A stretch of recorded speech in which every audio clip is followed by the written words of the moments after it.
Hello and welcome to Crypto Interviews. My name is Claudio and this is Cryptochain, the channel where I do crypto news, reviews, tutorials, and interviews. And joining me today, I've got Cristina, who is a YouTuber and a crypto influencer like myself. She's going to be talking about her crypto journey, how she got started into crypto, why did she start her YouTube channel for educational purposes, and what type of content does she do. And of course, we'll be talking about the situation for crypto and blockchain in Romania because she is from there. She's going to tell us what the sentiment is like. Cristina, welcome. And if you could please introduce yourself to the viewers. Hello, I'm Cristina. Thank you for the invitation. I'm a digital content creator and a crypto enthusiast. And I have a YouTube channel. I actually have two YouTube channels on cryptocurrencies. One is in English and the other one is a collaboration with probably the largest online magazine in our country, Guanat for Bitcoin. If I were to translate that, that's Bitcoin Rush, like Gold Rush. And we've got a YouTube channel for Romanians. And this is basically what I do in this crypto area. Our purpose is to educate people, especially newbies, in this area.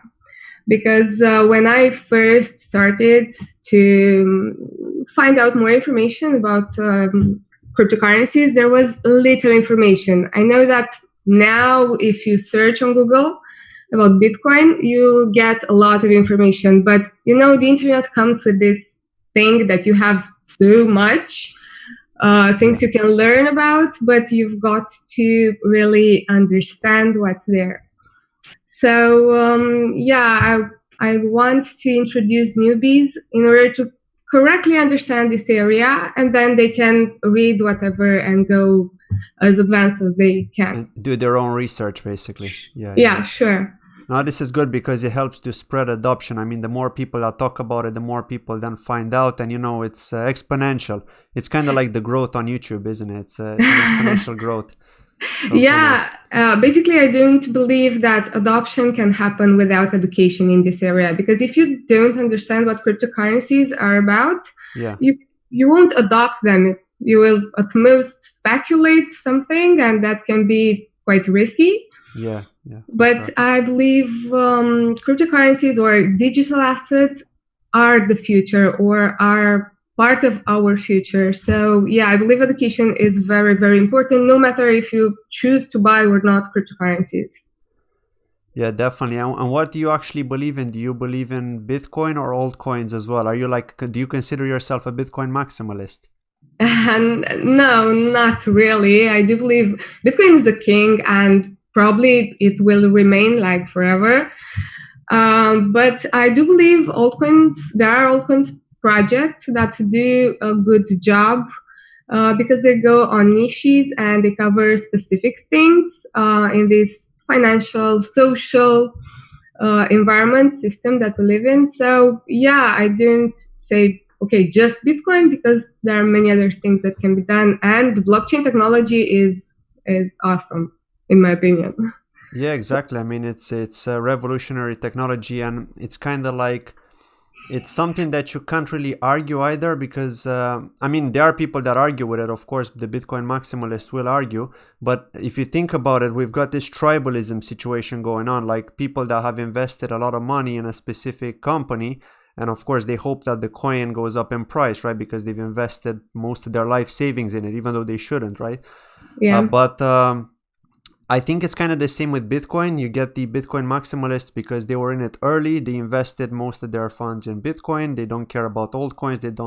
They made enough gains with Bitcoin so that they just focus on that, basically. So I think it's kind of the same vibe, isn't it? You not get the same feeling that tribalism is expanded in different areas, but even those Bitcoin maximalists are also part of that tribe in a way, right? Yes, there are, and I understand their arguments, but for me, my approach is to go and look at altcoins and what they do and what they want to do, and how can they actually improve our system. As I mentioned, both economical, what Bitcoin does because it's a monetary system, but also social things, or I don't know, making more efficient different systems using blockchain technology. Maybe not specifically cryptocurrencies, because not every single area needs a coin, a token, Yeah. but the technology itself, I believe, is important. So in my opinion, the crypto area, it's not only about Bitcoin. Yeah, that's a huge part of it, but it's not only about that. No, definitely. I totally agree with that. And what's the situation like in Romania in terms of the sentiment in general? Like when you are speaking to people, like if you tell people about Bitcoin, what do they tell you? That's a long story. Actually, there was a big magazine in our country that recently said that Bitcoin was a scam. And you're here and wonder, oh, come on, how can you say that? I'll go back a little bit in 2017 when everyone, literally everyone, was talking about Bitcoin and cryptocurrencies. There was a sort of hysteria. I don't know if there was a conversation somewhere that someone was not pronouncing Bitcoin. But after that, people started to lose interest in this area. And at the moment, the sentiment is down. And you can see that in everything, including traffic on websites, on YouTube, on everything, but also in the engagement people have, including in Telegram groups and so on. So people don't trust at the moment that much. And I still get questions like, okay, Bitcoin is related to the dark web, isn't it? Or Bitcoin is a scam. Why are you into that? Yeah. But this is why I believe education is so important, and this is what we do at World for Bitcoin. That's especially for Romanian people, because we could see that just 20% of the human population is speaks English. So I believe education has to come in the native languages and to non-English speakers too. Yeah. Especially if you're a newbie. I mean, there are so many, there is a terminology in the crypto area and people don't get it from the very first moment, which is totally understandable. But if you tell them in their native language, it's more accessible, it's more comfortable, especially if you're talking about money and people are sensitive to money. Yeah. So we are doing this, and we are also telling people the news, the fresh news every single day. But it's important to know how to read those news. Because if you hear that something happened, I don't know, with Binance, you have to understand what really happened there. Exactly. Yeah. Yeah. So we are still here in on our mission, but no, there's no much interest. I believe we'll see the prices going up, and people will be again extremely interested. And at that point, it will be interesting if people will be interested to learn before actually buying things, or they will say, "Oh my God, Bitcoin! I'm getting rich overnight. I'm going to do that." Yeah, exactly. Yeah, it's about that mentality, isn't it? The quick gains. I think it's the word spread quickly as well at the time, didn't it? Because it was enough for one or two people to say it at their workplace, and then immediately goes viral, right? I mean, people hear about it. It's like, oh, if George managed to win $1,000 with $10, I can do it too, right? So teach me. How can I do it? Yes, believe me, I've seen that in 2017. I've seen exactly that. And people got into the crypto area and they bought large amount of digital assets based on this sort of advice, but they were keeping that money on exchanges, for example. Yeah. So we are talking about, I don't know, thousands of dollars. And they were keeping that money on exchanges, and they were not making daily trading. If someone had, I don't know, a lot of experience and they were trading every single day, I could understand that. But people didn't know what this all was about. Yeah. So I believe we've got to learn. I'm still learning. I'm not an expert or even not Yeah, a of real. course. There's always something new to learn. And one interesting fact that I've noticed is that people seem to trust centralized exchanges more than decentralized ones, which were supposed to be the new hype, but unfortunately they just didn't really take off. I mean, we get some use, but the liquidity just isn't there. And not only that, but people are kind of afraid to use them. They want somebody to blame. They don't want to be in control of their own funds, right? And I'm talking about the general folks that that are new in the space. But they want that customer support, basically, right? If something goes wrong, they're like, "Oh, what happened? I've lost my coins. Can you please check that for me? Give me my money back." They'll be like, they want somebody to blame. But if they are in control of their own funds and they make a mistake and send the coins to the wrong address, then they're gone, right? Well, now we've got all these validation checks in most wallets where if you leave a space or I don't Yeah. know, if you've got an extra number or letter or something, a character longer than the address is supposed to be, then you get some kind of error, right? So at least now we've got those kind of save points. But yeah, I mean, this is something to education, I think, is very important. It's kind of to tell people that this is what this is all about, to be in control of your own funds, apart from the security aspect of it and the fact that you can transfer funds anywhere in the world. And Yeah, but again, this is again totally understandable because cryptocurrencies are new. We can say this is still a novelty, yeah, and there is a social inertia in people understanding what all this is about. And centralized exchanges offer them a comfort zone, something that they're used with. And at the same time, if you want to completely control your funds, again, you've got to know what all this is about. For example, in my opinion, you've got to know that there are scams that you should take into consideration. As you said, an address can be checked by most tools, but if you've got something like, there is a sort of virus when you hit copy and paste, there can be another address that is in your clipboard, so you've got to pay attention. And people must learn, and people must learn all these things. And if it's their own fault, always, it's quite difficult when you don't know, when you don't understand, if you don't spend a lot of time in order to understand everything. So it's not everything, you don't understand everything, but you got the point. Definitely. So I understand why people are focused on centralized exchanges. I do believe decentralized exchanges are going to be on the mainstream, but this might take a while. We need to have the CEO of Binance telling us something new on Twitter, so we trust Binance and so on.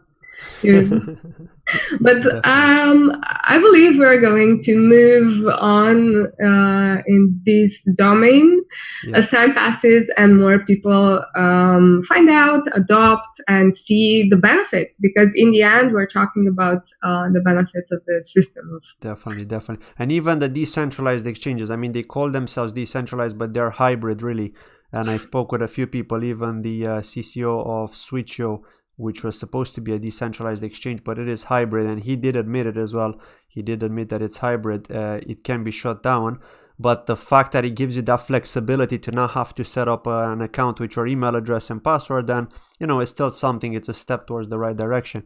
But to move on and to kind of talk about the blockchain gaming hype that's been going on recently, I mean, we've got Samsung, for example. They've got on the Galaxy S10, they've got a cryptocurrency wallet, so you can store your Ethereum tokens on there. And apart from that, we've got companies like Engine, which are built on Ethereum as well. They've got a token on there, but they've got like a software development toolkit integrated into Unity, which is a game development engine.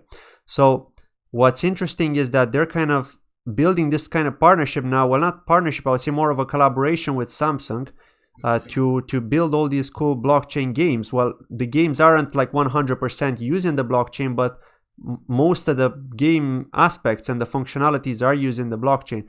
So what's your opinion on that for the gaming community? And also, do you think that gamers perhaps would be more inclined towards mass adoption of crypto because they're already used to digital assets, right, when they're playing games? And yes, I understand. Probably because there is a practical thing in the gaming area. First of all, yes, probably the gaming area is going to adopt digital assets because it's huge. I mean, there are a lot of money in there, a lot of people playing, and this is a big industry.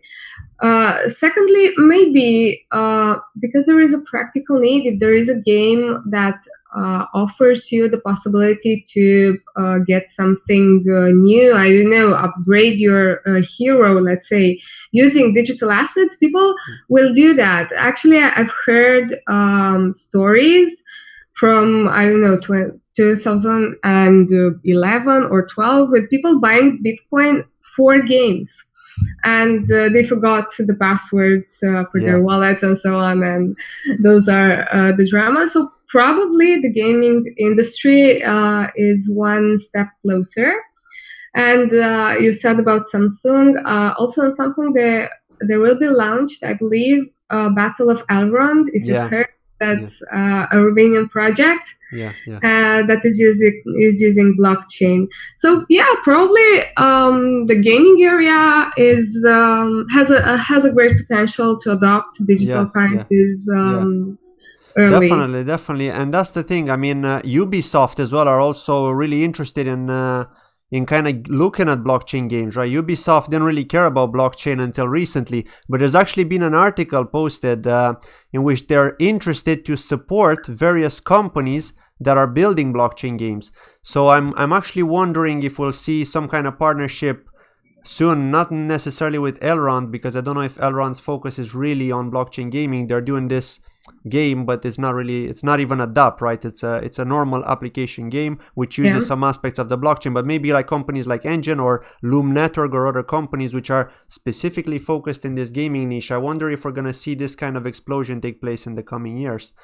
And what's your opinion like on the potential to trigger mass adoption? I mean, do you think it's going to be DeFi? Because DeFi is another hype, right? On the side of blockchain gaming, we've got decentralized finance.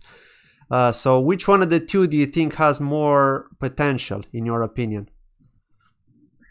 Whoa, I didn't think about that before, but just as a quick answer, I would think about the gaming area, because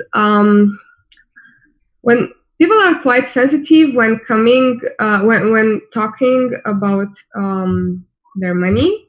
Yeah. But when it comes to their passions, they're more comfortable with giving money, and it doesn't matter if it's fiat or cryptocurrency. So if I were to think like now for a second, I would say that the gaming area would have a bigger advantage. Potential, yeah, probably, because it's practical, it's now, and can be done. I mean, there have been a lot of crypto games last year that were played and people were enjoying.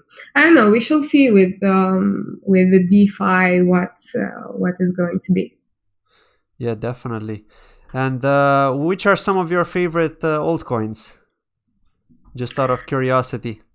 I like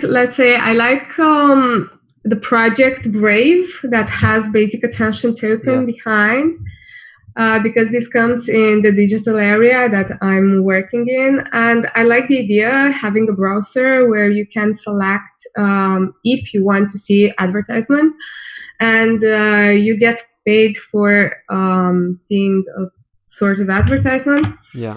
And it also supports content creators. So I like the idea, the project. I see it practical. It's done by people that have a history in the area of technology, digital marketing, and of course, cryptocurrencies. So I like basic attention token.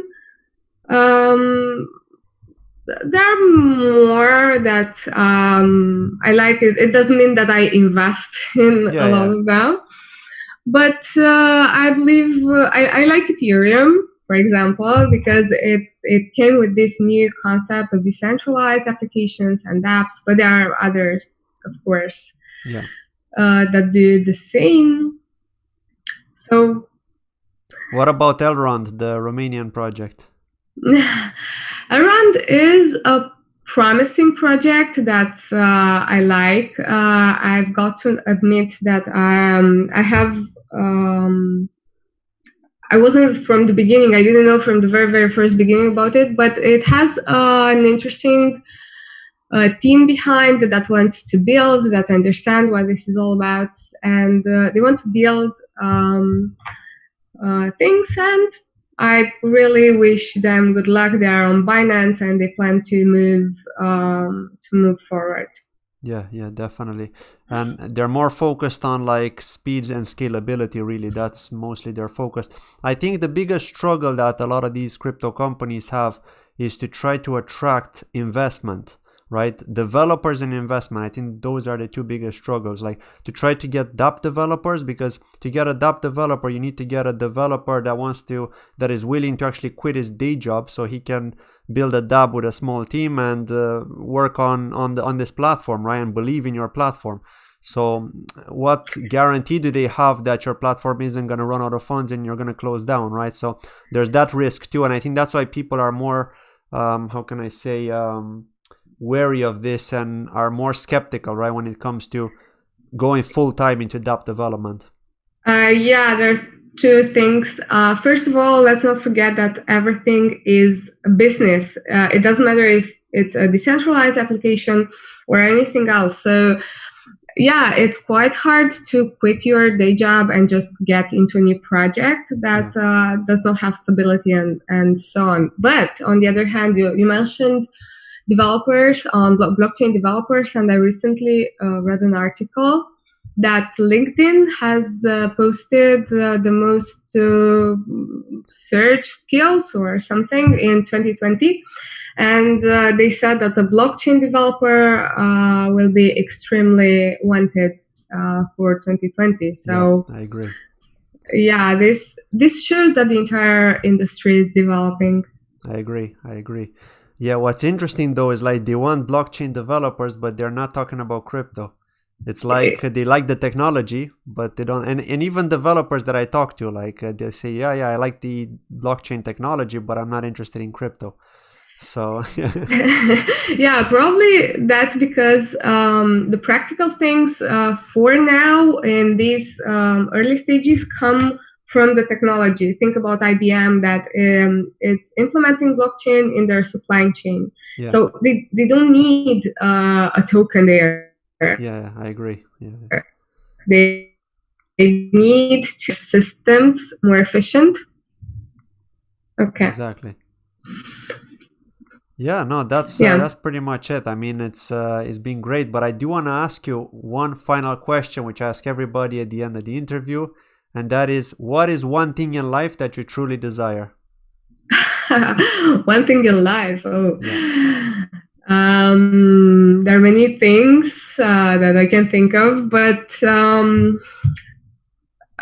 for our conversation and going, I want to be able to be open-minded to novelty, because we live in a society where novelty comes every single day. If you think about that, there is no other period in the history of humankind that had that possibility. So the internet brought us a lot of novelty, and I want to be open-minded to be able to learn and adapt and evolve as much as I can with this technology. And blockchain and cryptocurrencies are an example that we must be here and now in order to understand where we are going. Because if we see beyond speculations, then I believe cryptocurrencies are part of our evolution as a society. Nice. That was actually a really unique response. And what's interesting with this question is that everybody gives me unique responses too. So it's always nice to hear what people have to say with that. But thank you very much for joining me, Cristina. And for anybody that would like to check out Cristina's channel, be it if you're from Romania or not, she does have two channels, like she said, one in English, one in Romania. The links will be found in the pinned comment below, so do check them out. Do give her a subscribe. And don't forget to like the video if you enjoyed it, of course, and leave your opinion below, your comment, and we'll try to answer it as soon as possible. Thank you very much, and I'll see you in my next video. Take care. Bye-bye. Thank you.